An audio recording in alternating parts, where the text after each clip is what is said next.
Primeiramente, parece até discurso esquerdista começando uma live, né? Mas bom ter você aqui. Fiquei muito feliz também quando soube que você veio para o Novo para ajudar na liderança em Brasília. Acho que o Novo ganhou muito. O Adriano Paranaíba saiu da liderança, né? Mas acho que a gente conseguiu um substituto à altura aí, tão bom quanto. Fiquei muito, muito feliz mesmo quando soube da notícia. E o Denis tem um currículo invejável, para quem não sabe. Deixa eu até copiar aqui, porque é muito grande e não consigo lembrar tudo de cabeça. O Ah, Denis é larga disso. autor, o Denis é autor e tradutor de diversos livros, artigos científicos. Eu estaria com os meus aqui, mas eu deixei lá no gabinete. Então, recomendo que vocês procurem a farmácia de Ayn Rand, o Breves Lições, né, que é bem interessante também. Sigam o Denis também no perfil dele, porque de tempos em tempos ele autografa os livros e envia para o pessoal. O Denis é professor na pós do Instituto Mises Brasil também. Ele é formado em filosofia pela UFA, é isso, né, Denis? Pós-graduado Sim, pela UFA, tem pós-graduação em administração pública pela Unicesumar, pós-doutorado em Coimbra e entre outras coisas. Me desculpe se eu pulei algumas coisas. deixa isso aí é papelada. O que importa mesmo é o que vem por aí. E, bom, o Denis é um dos caras mais carismáticos do liberalismo também. É um cara que trabalha muito bem nesse lado que eu acho que é fundamental também, que é o lado da cultura, né? E não adianta só termos as ideias certas, as ideias mais lógicas. Eu acho que o Denis faz um trabalho muito legal também de conseguir tocar as pessoas. O Twitter dele, o Twitter não, o Instagram dele é muito engraçado. Quem não segue os stories dele, que sigam. E vou deixar a palavra um pouco com o Denis e com o Fontolan aí também. Valeu, pessoal. Obrigado pelo convite. É um baita prazer. A gente se encontrou lá na Escola Austríaca, né? Do Instituto Mises Brasil, sabe? A gente se encontrou ali. Mas é uma alegria, cara. O partido, não o partido, a liderança aqui da bancada do Novo, da Câmara dos Deputados Federais, eles chamaram, a gente conversou a respeito. Eu sempre tive muito... Até ontem eu falava isso numa live, né? Quem estuda filosofia, geralmente os filósofos, eu não sou um filósofo, eu sou um simples professor de filosofia, mas os filósofos, em geral, eles padecem de uma angústia inata.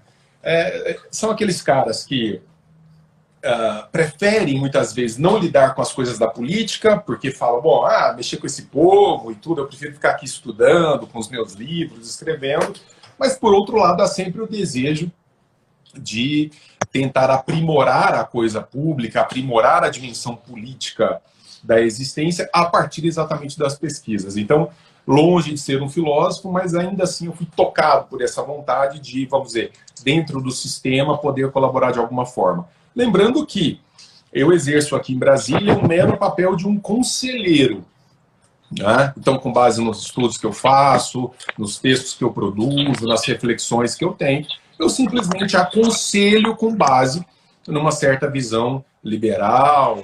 E agora, a decisão é sempre, obviamente, do mandatário, ele que é revestido do poder político e, portanto, toma a decisão como melhor lhe convier. Legal. Como está sendo o trabalho em Brasília, essas primeiras semanas aí de experiência? Que você tem achado? Cara, assim, eu não vim para cá assim muito ingênuo, não. Assim, eu já sabia mais ou menos como é que a banda toca, mesmo porque faz parte da rotina da pesquisa, dos estudos, exatamente entender um pouco essa dinâmica. Mas outro dia o governo Bolsonaro perdeu um querido amigo, Paulo Webel, falou assim: eu entrei no governo como um liberal e saí como um libertário. Por mim, explodir era tudo. Então, assim, por vezes você tem vontade de soltar uma bomba e dizer, bom, não vai arrumar. Mas em outros momentos você percebe que sim, a gente já começa a ganhar espaço, a gente já começa a ganhar uma pauta importante.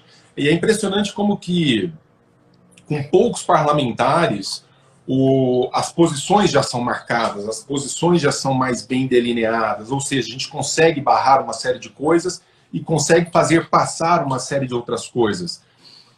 Isso com poucos parlamentares. Imagine vocês, então, quando nós tivermos um número maior deles brigando pelas boas ideias, né? Legal.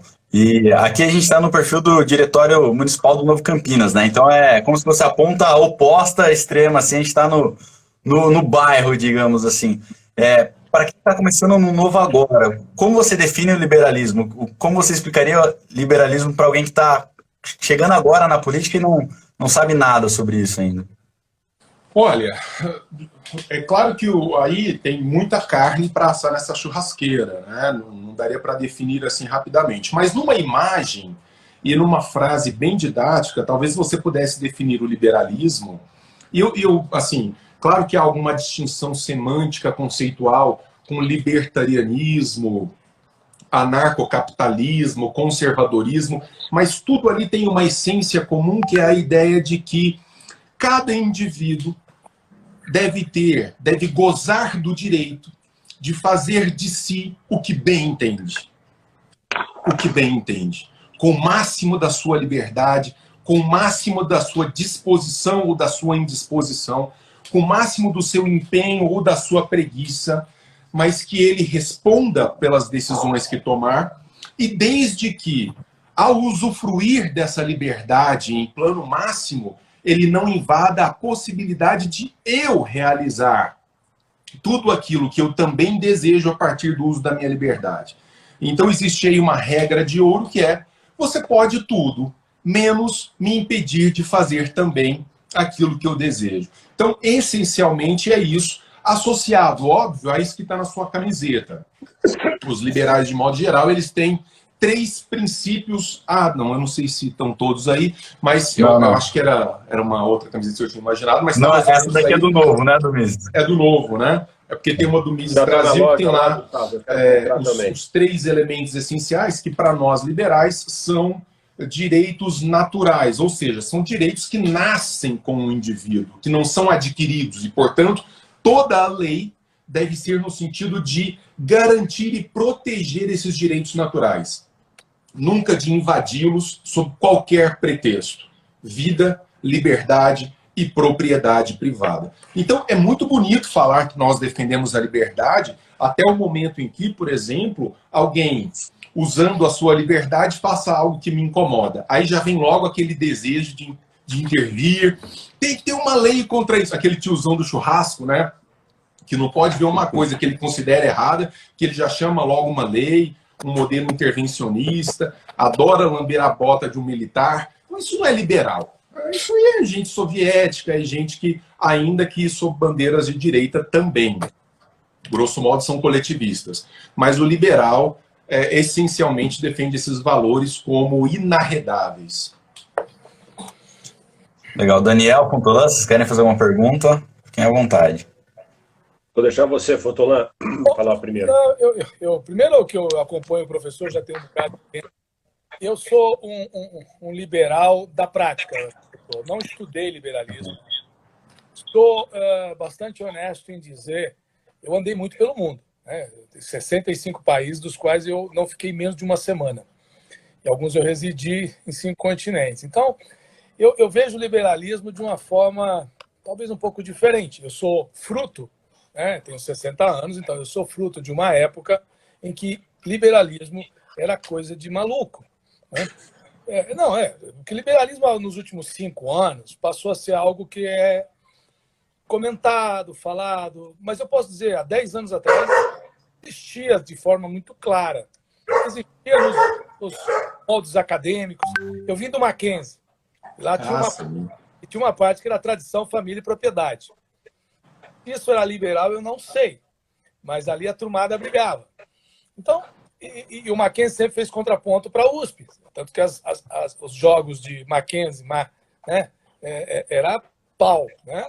Tanto que eu fui salvo do trote exatamente por me filiar ao rugby e entrar rápido e apanhar pouco. Então, quando eu vejo falar de liberalismo hoje em dia, e é uma filosofia que o meu partido, o Partido Novo, do qual agora você nos honra com a sua presença, é algo muito interessante. Mas eu também olho o Brasil de um ponto de vista que eu vejo que esse país é socialista.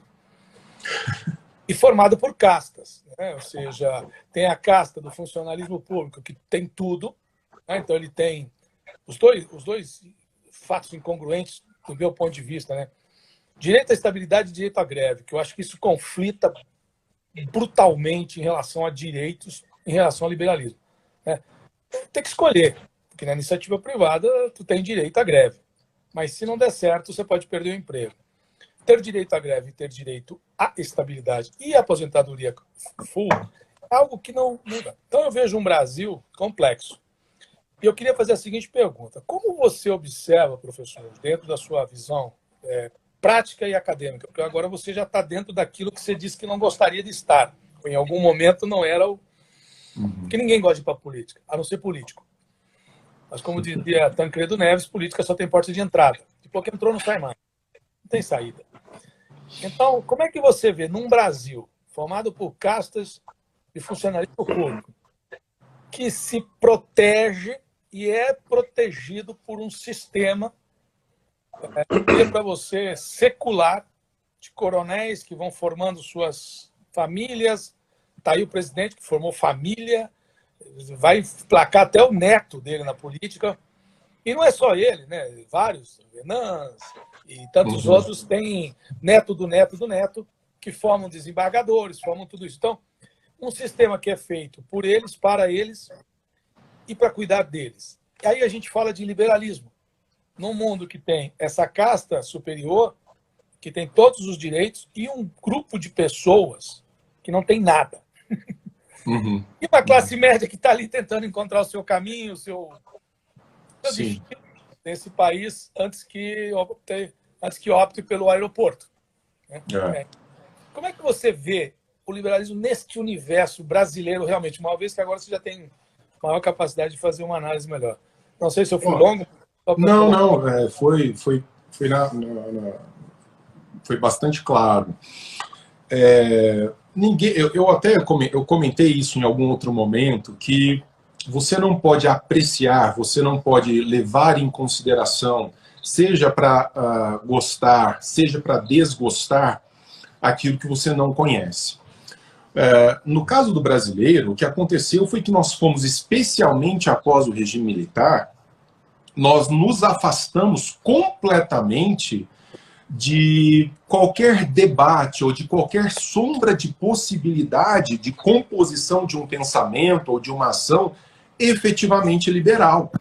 Então, simplesmente as pessoas não conhecem, ou não conheciam, ou não tinham a possibilidade de travar contato com essa possibilidade de interpretação da realidade ou de posturas diversas daquelas que nós já conhecemos cotidianamente no país.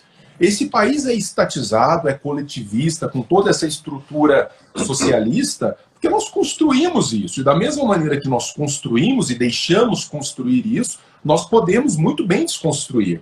E se você for observar o que acontece no Brasil nos últimos 3, 4, 5 anos, já mostra que existia uma pressão intuitiva nesse sentido e que agora ela começa a tomar corpo de um ponto de vista também, quer dizer, que não é só intuitivo, mas que é propositivo. As pessoas começam a entender mais as teses. E entender é pressuposto de apreciar.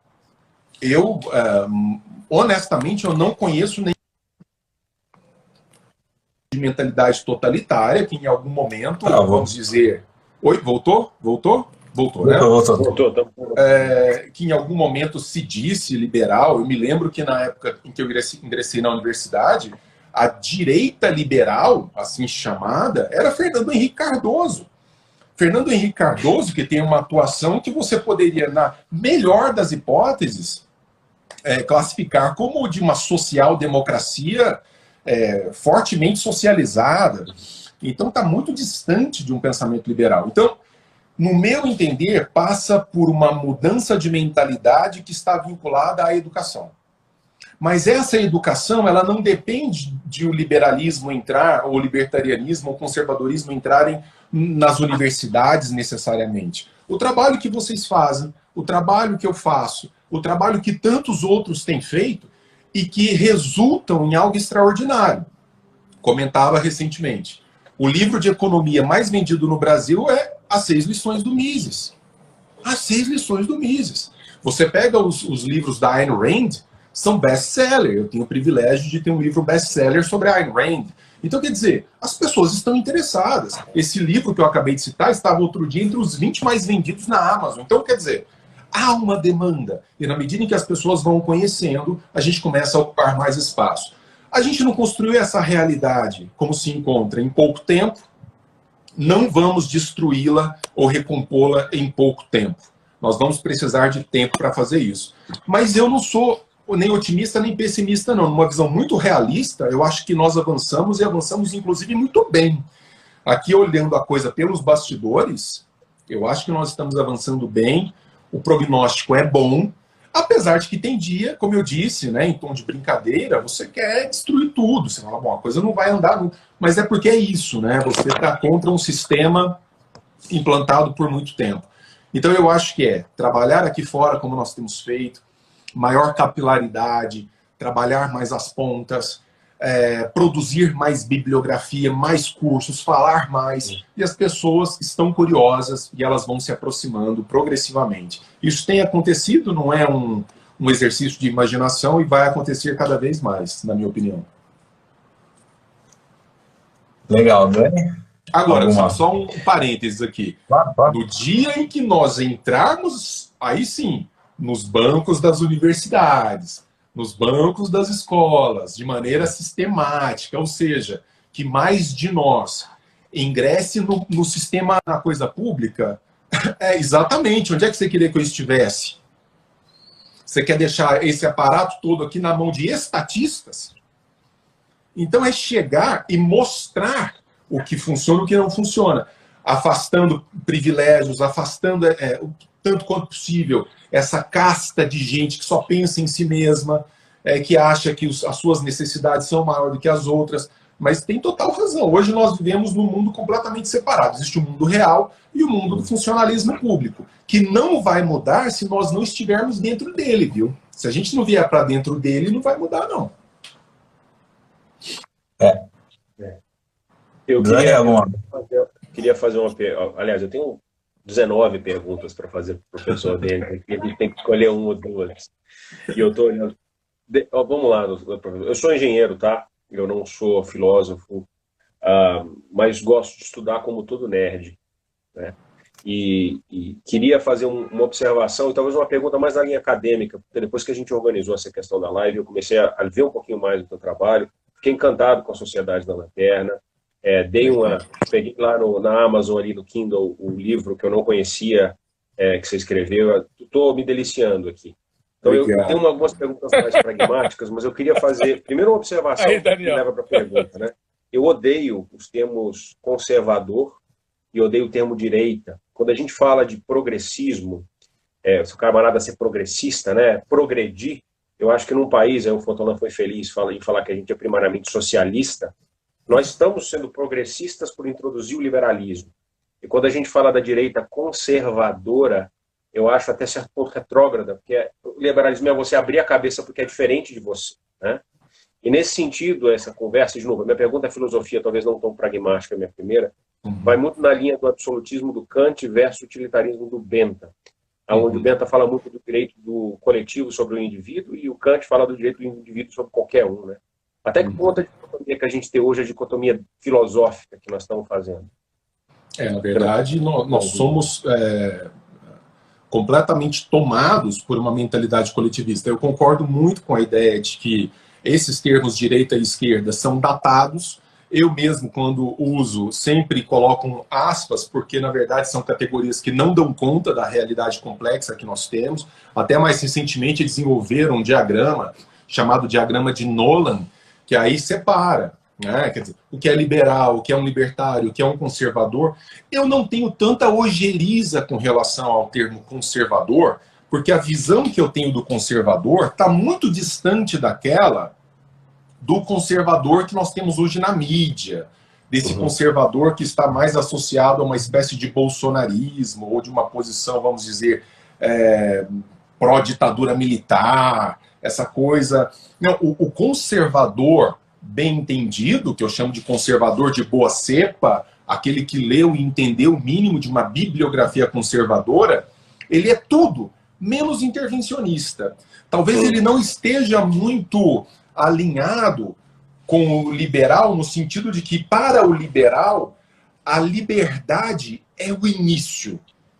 A liberdade é o fundamento, é aquilo que sustenta.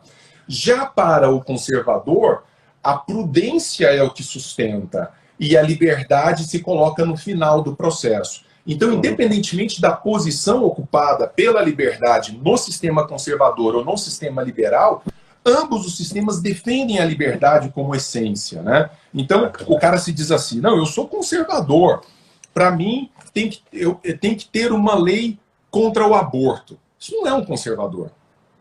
Isso é um sujeito de mentalidade totalitária, que quer que o Estado, ou fascista, ele quer que o Estado trabalhe em função da sua crença, daquilo que ele acha ser melhor. Agora, eu posso ser um conservador e dizer assim, eu sou contra o aborto e vou trabalhar para que as pessoas entendam que o aborto é ruim.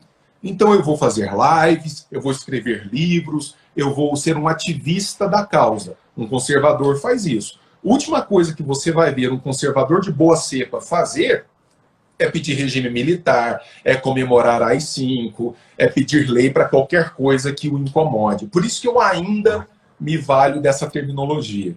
Isso me leva muito bem para a segunda pergunta que eu queria fazer rápido, que é uma dicotomia entre o pragmatismo que a gente teve levando a eleição do Bolsonaro na segundo turno das eleições e uma visão de longo prazo, que é um dos valores fortes do Novo, né? E a gente, na discussão de terceira via, que é algo muito delicado, numa eleição que parece que vai ser polarizada entre Lula e Bolsonaro, é algo que surge de novo, né? Até que ponto o pragmatismo que nós fizemos foi um desserviço e até que ponto a gente vai estar preparado. E aí você pega o trabalho bacana que os nossos deputados estão fazendo na Câmara, dando exemplo positivo, até que ponto isso vai ser, nesse momento, suficiente para solucionar isso? Olha, uma das teses... Diga, Gustavo. O termo conservador no Brasil aconteceu mais ou menos o que aconteceu com o termo liberal nos Estados Unidos, né? Sim, foi associado a um grupo e a maioria das pessoas entende conservadorismo como uma coisa que realmente não é a essência do conservadorismo, né? Exato. E eu conto muito com a ajuda de vocês, moçada, que eu sei que são de altíssima qualidade, para a gente não perder aqui no Brasil também o termo liberal. Porque o que eu vejo é um esforço de um grupo que se diz liberal e que nada mais é do que uma social-democracia requentada e que pode, muitas vezes, acabar se apropriando desse termo. Então, aí começa a fazer aquele tipo de concessão do tipo, sou liberal sim, mas... Aí, quando começam os mas, né, aí você começa a enveredar por aquilo que aconteceu nos Estados Unidos e que foi muito bem diagnosticado pelo Hayek, que é um papa do liberalismo, quando ele diz que exatamente perdeu muitos liberais bem entendidos para vamos dizer, uma política coletivista, exatamente pelas promessas de justiça social, de felicidade que fazia. Então a gente tem que tomar esse cuidado para não perdermos também esse uso, porque os adversários fazem muito bem isso. Fazem muito bem isso. Daqui a pouco a gente não vai ter mais palavra para se denominar, né? Para a gente se autodenominar. Mas eu estava falando sobre... Pragmatismo Bolsonaro versus de serviço de terceira via. Olha, uma grande lição do liberalismo é você não... Isso está na ação humana, do Mises especialmente, você não é capaz de projetar preferências pessoais projetadas para o futuro. Ou seja, nós trabalhamos a partir da concretude da realidade. Então, não existe a possibilidade... Porque se nós pensássemos o contrário, porque é uma coisa assim, bom, o que é pensar a longo prazo? Pensar a longo prazo é tentar avançar fazendo um exercício de imaginação e de cálculo possível sobre o futuro. Então é mais ou menos aqui o caminho. Mas esse caminho ele vai ter que ser recalculado diante de situações concretas que vão se desvelar a todo momento. Então, vamos lá. Quando eu fui votar em Bolsonaro, eu votei feliz? Em hipótese alguma. Eu votei sabendo exatamente o que eu estava fazendo. Porque, do outro lado, eu tinha um cara que a primeira coisa que ele fez quando saiu o nome dele como candidato da oposição, não era então oposição, mas candidato do PT, foi pedir a bênção de um prisioneiro, de um cara condenado por diversos crimes. Então, quer dizer, você não tem... E aí os liberais dizem o seguinte: não adianta ter uma mentalidade revolucionária, porque a revolução ela é incontrolável. Você nunca sabe onde é que vai desembocar essa revolução. Então a saída ela é programática e passo a passo. Naquele momento, quem vai dizer que não, que para nós liberais a melhor saída não era Bolsonaro? Era. Agora, nós tínhamos dados concretos. Nós tínhamos um cara discursando num certo sentido, que tinha, contando com Paulo Guedes, falando que eu não entendo nada de economia, conversa lá com o posto Ipiranga. Ótimo! Então nós tínhamos dados concretos. Só que esses dados mudam. Então nós tivemos agora até o próprio Guedes dizendo: o Bolsonaro abandonou as pautas liberais. Infelizmente. Só que eu posso te dizer, olhando aqui dos bastidores, que muitas pautas liberais têm passado porque o Bolsonaro está preocupado em lacrar em rede social, em soltar aquelas frases escabrosas, mas tem muita coisa passando, coisa que não passaria sob um Haddad. Estou defendendo o Bolsonaro? Longe de mim, sou um crítico contumaz de Bolsonaro. Mas, entre duas realidades miseráveis, a gente vai ter que buscar sempre a menos miserável para avançar enquanto país. Então, o pragmatismo está muito associado a uma visão liberal de buscar o que é possível naquele momento concreto. Não acho que a gente tenha que dizer que foi motivo para se arrepender nem nada. É simplesmente o que dava para fazer naquele momento com os dados disponíveis. E nós vamos ter que fazer isso de novo. Nós vamos ter que fazer isso de novo. Você acha que a terceira via não vai aparecer? A gente vai ter que ser entre Bolsonaro e Lula? Eu acho que a terceira via vai aparecer. Eu acho que vai. Mas, de novo, né? Eu estou falando aqui como um exercício de futurologia. Então, né? Mas eu acho que vai aparecer e eu acho que tem boas chances de se mostrar muito forte. Muito forte. Eu acho que há cada vez mais uma rejeição severa com relação a Bolsonaro. Acho que... eu acho que Lula não vai ter esse impulso todo como se imagina no primeiro momento. E eu acho que é um momento exato para a gente lançar uma terceira via forte. O que nós não devemos fazer, nós liberais, é insistir em alternativas já experimentadas que não representam um liberalismo de qualidade. Deixa eu experimentar um outro ângulo da mesma moeda aí. E eu vou pegar do ministro Salles, Sim. que já foi filiado ao Novo. E hoje ele tem algumas outras pessoas o ajudando. O Eduardo Novaes, que foi candidato a deputado federal pelo Partido Novo. E eles têm tido uma agenda forte. E aí eu vou voltar para o tema pragmatismo. Quando o Bolsonaro ele faz ataques, ele tem um discurso bem agressivo, né? O Salles talvez não tenha um discurso tão agressivo quanto o Salles, mas ele tem uma pegada bem forte.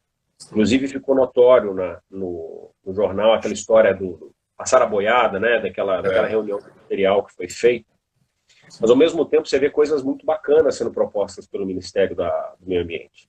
Né? Essa nova lei agora, inclusive o Alexis fez um post a favor.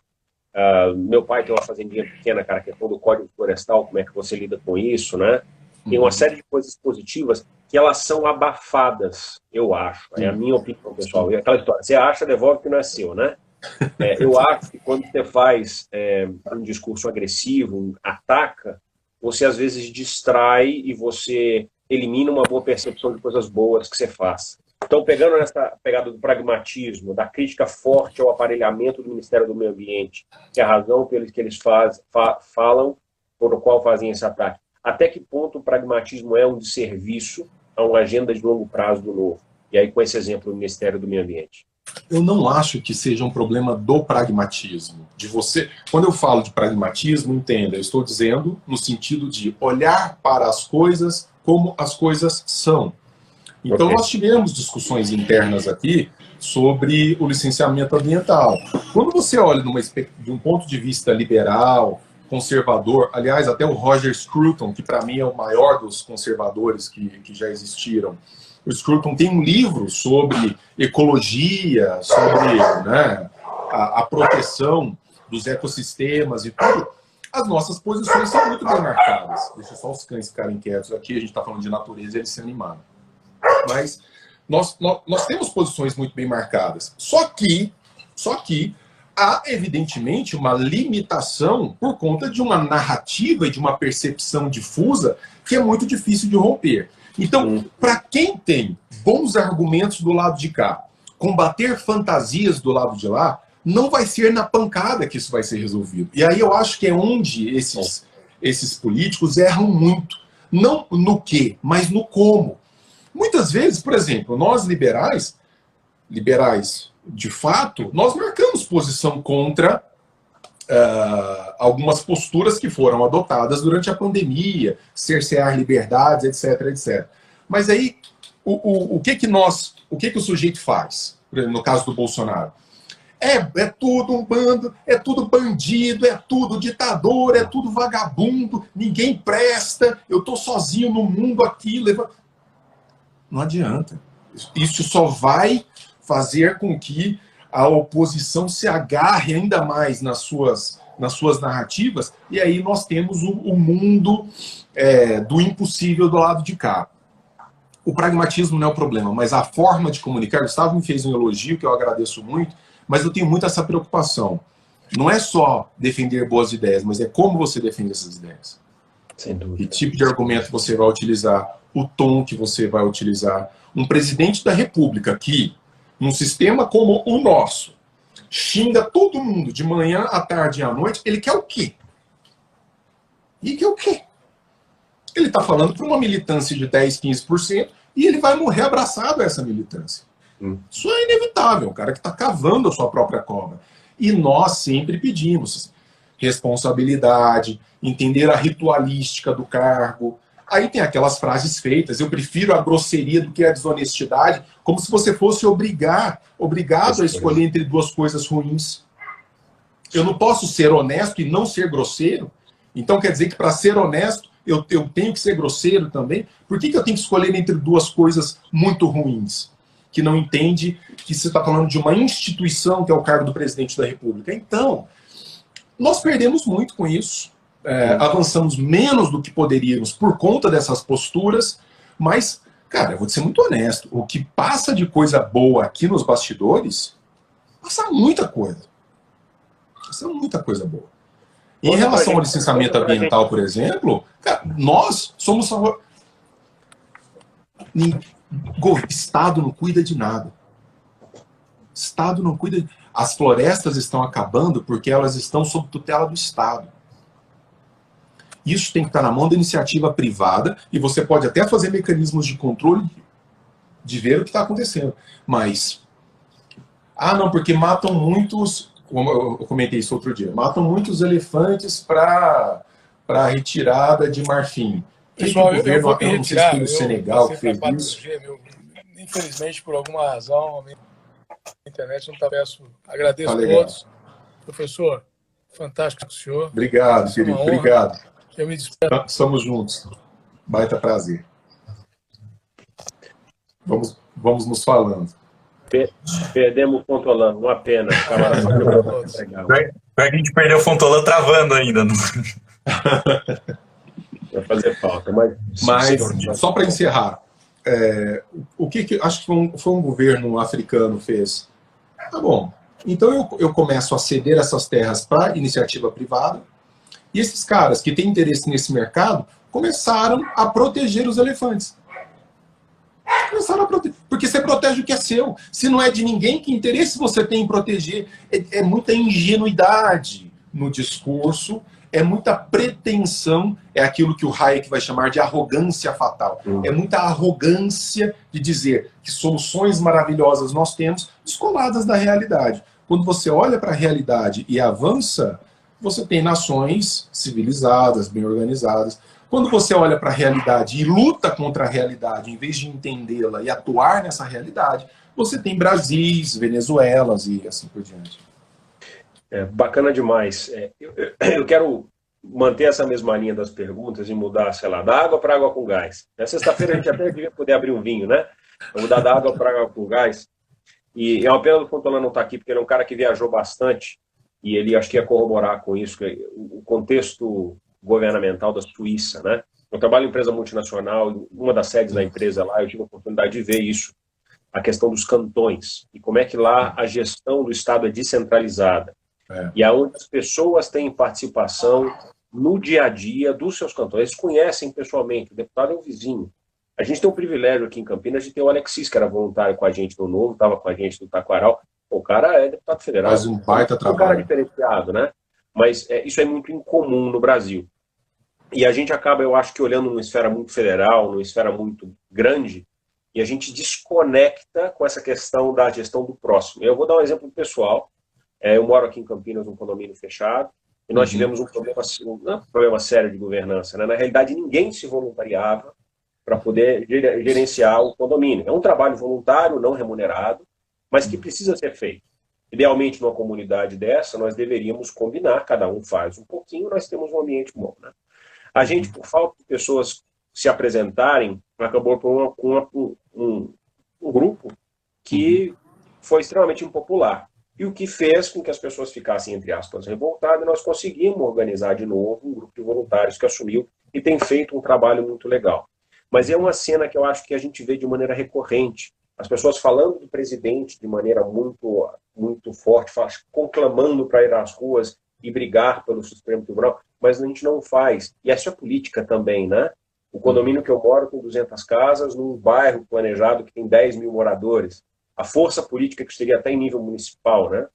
Até que ponto a gente, como brasileiro, e eu vou usar o termo cultura que eu não gosto, nós não estamos preparados ou não somos maduros para entender que a diferença política que a gente faz é muito mais no nosso local do que no ambiente federal. E como é que a gente muda isso? Como é que a gente leva isso mais para frente? E faz um exemplo mais Suíça, né? Menos centralizado. Olha, nós fizemos uma opção histórica muito ruim de centralização do poder. O grau de paternalismo que ainda ocupa espaço substantivo na mentalidade do brasileiro médio é uma coisa extraordinária.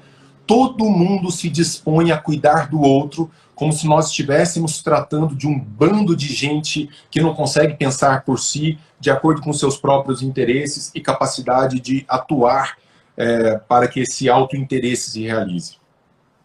É uma grande fantasia. É uma grande fantasia. Semana passada nós tivemos uma discussão aqui na Câmara, foi muito interessante. Os caras passaram 8 horas discutindo sobre a obrigatoriedade de, se uma diretora de escola qualquer decidir comprar leite para os alunos na merenda, ela tem que ser obrigada a comprar 40% desse leite na versão que eles chamam de fluida, ou seja, leite líquido. Ela não pode comprar 100% de leite em pó. Então, é o Estado centralizado, um bando de burocratas em Brasília, com salários astronômicos e condições extraordinárias de existência, discutindo o que a diretora Mariazinha, de uma escola que não tem nem banheiro, como ela deve comprar o leite na sua região, lá nos rincões mais afastados do Brasil. Em vez de dizer o seguinte, você que está aí na ponta, toma aqui, ó, eu estou te passando 50 mil reais. O que você vai comprar é um problema que você, diretora da escola, vai resolver com a associação de pais e mestres. Vai resolver com o bairro da escola, com o presidente do bairro. Quer dizer, então, olha, você está brincando aqui, vai virar coalhada. Não tem geladeira na escola, você tem que comprar leite líquido. Não tem onde acondicionar, não tem problema. E pior, Estado chama Estado. Você vai ter que criar um modelo de verificação disso. Quem vai verificar essa compra? Então, a ideia de descentralizar e de deixar, a gente chama isso na administração de administração caórdica, né? Então, você tem o modelo Estrela do Mar. O modelo Estrela do Mar é extraordinário. Você corta um tentáculo, o tentáculo tem vida própria. você corta outro tentáculo, o outro tentáculo tem vida própria. No sistema centralizado que nós temos, é o sistema da aranha. Você mata o centro nervoso, nenhuma pata funciona mais. Ou seja, se Brasília fala assim, não, eu vou condicionar o repasse a X, Y ou Z, você matou as pontas. Você não deixa as pontas trabalharem. E você acha mesmo que um gabinete em Brasília, sujeito engabatado aqui no ar-condicionado, vai entender os problemas pelos quais passam as pontas do Brasil real? De jeito nenhum.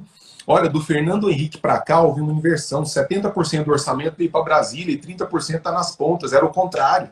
A gente já tinha um modelo que não era perfeito, mas era muito melhor. 70% do orçamento estava nas pontas, 30% em Brasília. Não, mas tem que centralizar para combater a corrupção. Faz-me rir, né? Faz-me rir. Mais fácil de roubar. Mas, professor, conta para nós umas notícias boas do que acontece na Câmara, que você falou que tem muita coisa boa acontecendo, e tudo que a gente vê no jornal é ruim, é só notícia ruim. Conta algumas coisas boas para melhorar o espírito e o coração da gente. Não, veja, é aquela coisa, né? Talvez não seja o melhor dos mundos, o mundo que nós projetamos como ideal. Uma coisa que eu tenho aprendido muito aqui é a negociar o tempo inteiro com as possibilidades, ou seja, com a concretude, com o pragmatismo. Por vezes, você tem um PL que você fala assim, não. E aí eu falo com a bancada, a gente tem que ser contra isso aqui, a gente tem que gritar no microfone, isso aqui é um absurdo completo, não tem como se... Aí você para pensar 2 minutos e diz assim, não, peraí, isso vai passar, tá? Essa lei, ela vai passar, isso é um fato. Eles já têm apoio suficiente, já está alinhado partido fulano com partido cicrano, já está tudo tá feito. O que nós podemos fazer para melhorar? Metemos uma emenda, negociamos, chamamos num canto. Eu vejo o pessoal do Novo aqui, muitas vezes, chamando para conversar numa salinha, gente com as quais normalmente eu não conversaria. Mas não é que você tem uma outra opção. É para desfazer os males maiores. É para desarmar. É como diz o Roberto Campos, né? Ele vai dizer que ele disse, quando ele chegou ao parlamento brasileiro, ao legislativo brasileiro, ele disse assim, antes eu queria fazer o bem, e agora eu entendo que, na melhor das hipóteses, dá para evitar o mal. Então, muitas vezes, a gente não vai conseguir fazer o bem, mas a gente pode evitar um mal maior. Nem sempre. Mas, olha, eu estou há pouquíssimo tempo aqui, mas só no pouquíssimo tempo que eu estou aqui, nós aprovamos essa semana a lei das startups, que é uma lei extraordinária, que ventila o ambiente de negócios para as startups, né, que é do investidor anjo, o cara que quer colocar dinheiro em startup. É uma lei muito moderna, muito próxima de tudo aquilo que nós defendemos. Nós acabamos de passar a unificação do processo de licença ambiental, que era um troço que estava parado há 20 anos aqui. Há 20 anos. E nós fomos favoráveis àquilo que relatou o deputado Geller. Então a gente conversou muito com ele. Nós gostaríamos de ter avançado mais, mas não era possível, como diz o Ortega y Gasset. Eu sou eu e as minhas circunstâncias. As nossas circunstâncias eram o que permitia, e já avançou muito. Mesmo situações emergenciais que demandam uma contrapartida do Estado, nós defendemos. As pessoas pensam que liberais não têm coração. Não, tá um punhado de gente morrendo de fome, a gente é contra qualquer auxílio.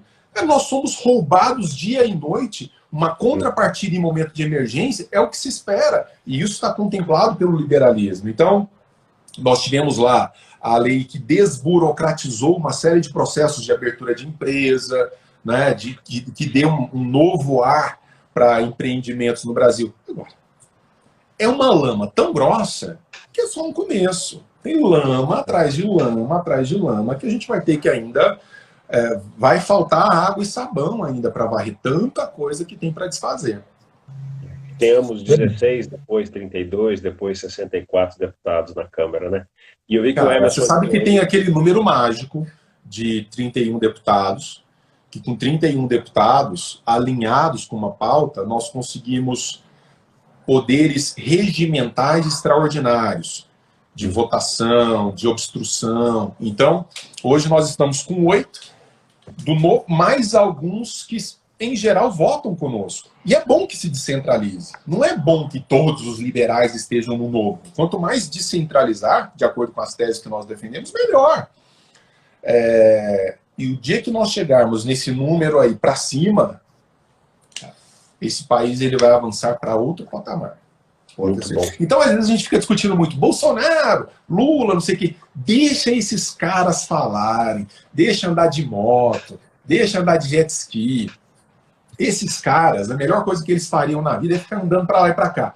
Escolha um bom deputado, escolha um bom senador, escolha caras liberais, caras que não estão muito dispostos a ficar fazendo lei. Eu já vi aí deputado que se diz liberal comemorando. Apresentei 70 projetos de lei. Cara, ser de liberal não tem nada. Você é um protótipo de Hitler. Você gosta de fazer lei. Liberal está preocupado em desfazer lei e, quando propõe lei, que ventile elementos de vida livre. Legal, muito bacana. A gente viu o Emerson entrando aí. Emerson, seja bem-vindo. Emerson, Deixa eu aproveitar esse gancho de desfazer leis aqui, porque em Campinas a gente tem um trabalho bem legal. A gente tem a comissão de desburocratização. É maravilhoso. A gente quer apagar todas as leis obsoletas daqui do município, né? A gente sabe quando é um vereador que está ativo que propôs a lei, é um pouco mais difícil, mas a gente já fez um levantamento, pegou todas as bases de dados, e essa semana, junto com o Daniel, que é o chefe de gabinete do Paulo Gaspar, a gente vai pegar um grupo de voluntários e passar pacotes de 100 leis para cada um ver qual lei está ativa ainda ou não, e se ela estiver ativa, a gente vai fazer um mega pacotão para a gente desburocratizar, né? Então, estou aproveitando os nossos 60 inscritos no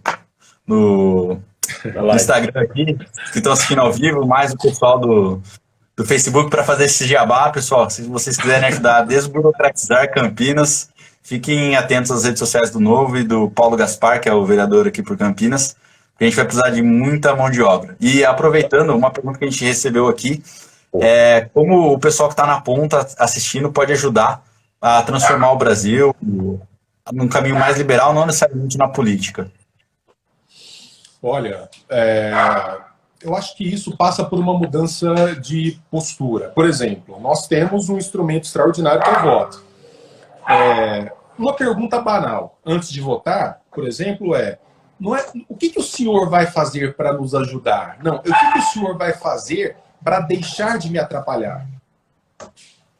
Já é uma pergunta interessante para se fazer quando você vai votar em alguém. Político voluntarioso é uma miséria. Político bem intencionado, fuja de gente bem intencionada. Eu gosto de gente eficiente. E o que é eficiência? Você vai ajudar a tirar a lama estatal de cima de mim, da minha vida, das minhas liberdades, da minha capacidade de empreender. É impressionante. Naquilo que o brasileiro pode contar com ele mesmo, ele vai lá e constrói e realiza. Naquilo que ele depende da coisa pública, ele vai claudicando. Então, quer dizer, em algum momento o brasileiro médio vai ter que perceber isso. Então, como é que nós podemos fazer? Você não precisa abrir um Instagram, um Facebook, ou ficar publicando nem nada, nem militando em rede social, mas se você fizer um trabalho doméstico bem feito, de compreensão do que é a dinâmica de um voto bem depositado, você já promove uma revolução extraordinária. Então não é assim, para quantas pessoas eu estou falando. Cara, eu sou aqui um ativista da rede social porque eu acho que é um instrumento extraordinário para divulgar essas ideias e eu, como acadêmico, gosto de fazer isso. Eu tenho prazer em fazer isso.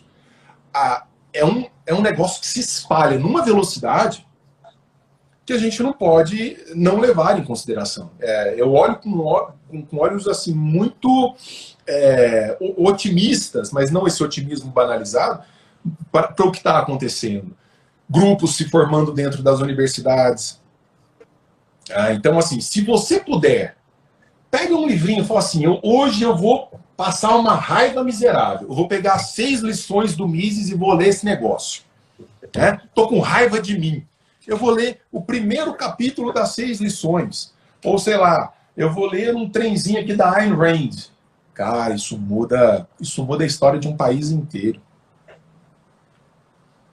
Muito legal. Professor, a gente está num desafio aqui no Novo.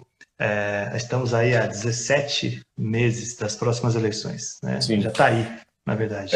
E como você falou, a gente tem aí que ter mais deputados do Novo para fazer grande diferença na Câmara e tudo mais, né? Inclusive, não sei se vocês estão sabendo, mas hoje saiu a resolução interna do Novo sobre o processo seletivo para os cargos majoritários, então para presidente, governador, senador. Então, assim, já está aí público, né, esse processo seletivo. Então, essa é a parte aí de ter os candidatos, é importante que a gente tenha, é importante que tenha pessoas que participem. Mas chegando lá e tendo os candidatos, a gente precisa convencer o eleitor a votar no Novo. E normalmente a gente tem, para convencer um eleitor, ele tem no máximo 30 segundos. Né? Então, como convencer um eleitor a votar no Novo, professor? Seja nas redes sociais, por um vídeo curto, ou seja ali na abordagem de um carro, de um semáforo fechado. Quais são os 30 segundos que vão fazer a diferença para ele escolher um candidato novo? Essa é uma tarefa ingrata.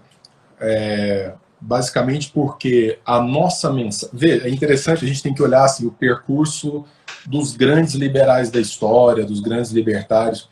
Esses caras, em geral, eles começaram estatistas, marxistas, coletivistas. Isso aconteceu com Thomas Sowell, isso aconteceu com Hans Hoppe, isso aconteceu com Hayek, isso aconteceu com uma série de grandes pensadores que acreditavam na tese marxista de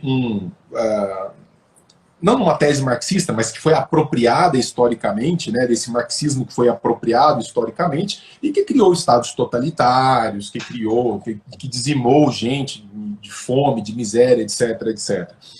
É que você precisa de uma certa maturidade intelectual para não responder pela emoção aos desafios. Porque se você... O Thomas Sowell fala isso, eu acho maravilhoso. Ele diz assim, a ideia do socialismo é uma ideia excelente. É uma ideia excelente, mas é uma péssima realidade. Então, quando você olha o quadro construído no papel, você fala assim, puxa vida, que coisa legal. Coisas do tipo, vamos taxar grandes fortunas, vamos tabelar preço. Quando você olha assim na intenção, você fala, nossa, é verdade, olha que coisa boa. Mas se você não para um segundo momento e analisa mais profundamente para ver os efeitos devastadores dessas teses, quando aplicadas à realidade, você fica no espectro da ingenuidade, da propaganda, etc, etc. Então, como fazer isso em 30 segundos? Eu faria pela negação. Eu tenho uma alternativa ao que você está vivendo. Eu tenho uma alternativa que talvez você não conheça ainda, que talvez você não tenha percebido os benefícios disso, mas eu tenho uma alternativa. E essa alternativa constrói nações que são para nós motivo de inspiração. Então, talvez trabalhando com contra-exemplos, mostrando onde as ideias que nós defendemos, quando aplicadas, que tipo de resultado apresenta em diversas nações, internamente, por exemplo, né? E colocar isso como uma alternativa ao modelo existente. Agora, não vamos conseguir mágica. Não há atalhos. Exatamente. Não tem há mágica, atalhos. não tem atalho. Não tem. Tem curto prazo, né? Não tem. Não tem porque nós não temos os sentimentos, nós não temos as emoções trabalhando a nosso favor.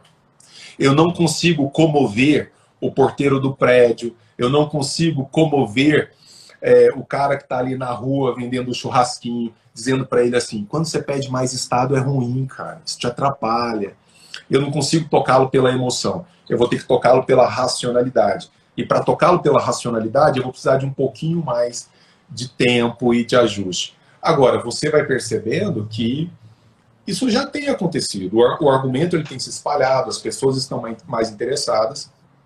Vai em tempo, mas vai acontecer. A gente ainda vai ter um presidente liberal nesse país. Amém! Amém!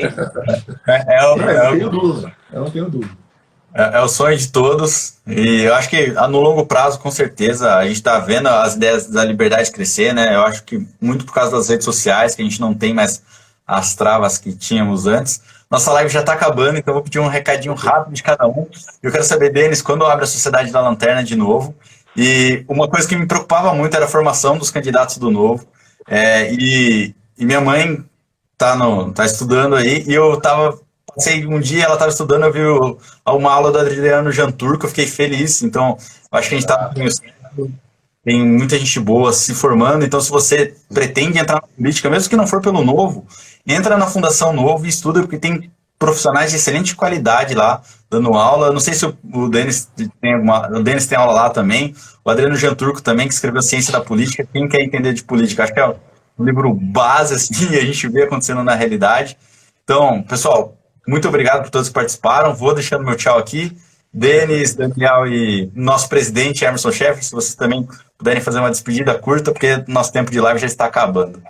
Não, deixar um abraço para vocês. A Sociedade da Lanterna, que é a sociedade filosófica que eu coordeno, já deve abrir logo. É só me acompanhar aqui pelo Instagram, que eu logo aviso. Sim, tem muita gente boa oferecendo treinamento para que não fique só na intuição. Eu sou liberal meio intuitivamente. Não, mas é preciso que você aprofunde mais os conceitos para saber aqui, em situações limite, qual posição adotar. Isso é importante, ter essa clareza conceitual. Isso está acontecendo. Obrigado pelo convite, gente. Foi um baita prazer. Contem comigo aí para o que precisar. Para mim, super simples, agradecer ao Gustavo Emerson, principalmente o professor, pela aula que a gente passou para a gente hoje. Eu sou voluntário, não tenho tanto tempo para ajudar como eu gostaria, mas estar aqui presente falando um pouquinho é sempre uma oportunidade de cumprir essa obrigação que eu acho que todos nós temos de contribuir. Então, pessoal, obrigado. Obrigado ao professor. Emerson, você quer fechar? Para mim, vocês três são feras e eu fico muito feliz de tê-los no time aí do Novo. Viu? Obrigado, professor. A gente se vê com certeza numa próxima. E obrigado para você que acompanhou. Vai lá, Gustavo. Sucesso para nós. Pessoal, sucesso para nós. Muitas pessoas enviaram perguntas e então recomendo que vocês vão lá no perfil do professor Denis. Direto ele abre umas caixas de perguntas no Instagram lá. Ele realmente responde o pessoal. Então é prof.denisxavier. Vão lá, Denis, muito obrigado mesmo. Tamo junto. Valeu. Um abraço, pessoal. Uma boa noite a todos. Abração, bom descanso.